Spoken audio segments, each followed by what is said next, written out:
The fourth thing, please do not make your child feel helpless. In my case, I felt very helpless. What do I mean by that?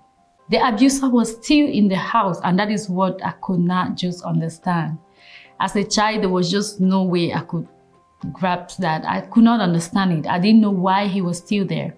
That made me feel very, very helpless as a child because I was not able to sleep.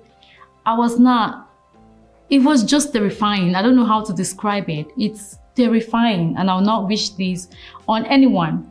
I could barely sleep at night, and I'll stay up at night because I don't know what might happen. And I remember he tried again, and this time around I was awake because, of course, I was not sleeping. And I remember when he walked in there and saw my eyes wide open, he ran out of the room. I don't know why, but he just ran out of the room. That made it even worse because I was like, if this person is still trying to do this, then I'm not safe at all. I was scared. I felt like nothing was being done. As a child, I didn't know. I know something was done, but I just felt like, I don't know, I just felt helpless because he was still there, and I could not just understand why. My first thing was I just knew they were going to send him away or something, but he was still there. I never really understood the reason. He's of late right now. I don't know what the problem was, but this guy was still there. And guess what happened to me? It kind of like gave me this, I think the enemy took advantage of it and started giving me all these evil thoughts of what I could do to help myself from experiencing the same thing. So I remember walking into the kitchen one day and I had this very bad thought of like hurting that guy. And he was in the kitchen trying to fix stuff around.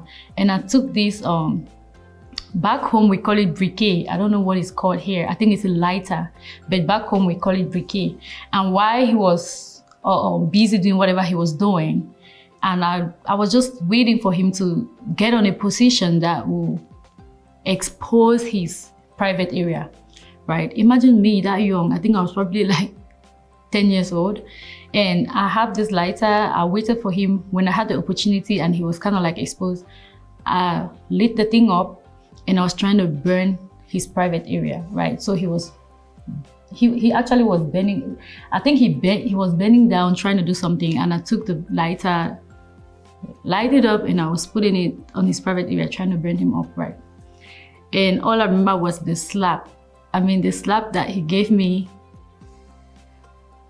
It was just so bad that, I don't know, he hit me so hard, but I just felt like I wanted to do something to save myself, to help myself. I just didn't want anything to happen to me again. And the devil took advantage of the situation and gave me that idea, and that is what I was trying to do. So what am I saying? Please do not put your child in a helpless situation. Do not make them feel helpless overall. The first thing that should happen, now I know better, the first thing that should happen to anyone who have been abused is that they take the abuser away from them. That is the first thing that should happen. As long as the abuser is there, their life is still endangered.